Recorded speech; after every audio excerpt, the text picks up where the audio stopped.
Когда Майя Санду приехала в сентябре 22 года в Камрад, пытаясь обсудить с депутатами и руководством Гагаузии вопросы, связанные с развитием автономии, на нее набросились с требованием в срочном порядке поехать в Москву и сделать все, чтобы Путин восстановил поставки российского газа. А еще учили Майю Санду, как называется ее родной язык. Таким образом, гагаузские политики еще раз показали, что они не хотят диалога с Кишиневым.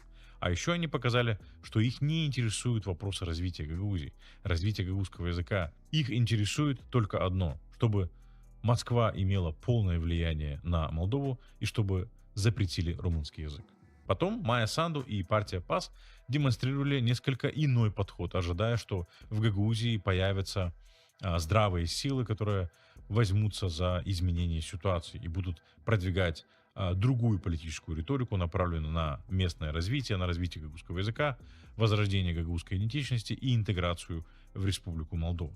Но проблема в том, что в Гагаузии нет запроса на развитие гагаузского языка, на возрождение гагаузской идентичности, на развитие автономии и интеграцию в Республику Молдова. В Гагаузии есть запрос только на одно – на возрождение Российской империи. И гагаузы готовы ждать этого столько, сколько понадобится. Результаты выборов в парламент по АТО Гагаузии это четко демонстрируют. Кремлевские политические силы получили в Гагаузии 94% голосов, в разы больше, чем в других районах Республики Молдова.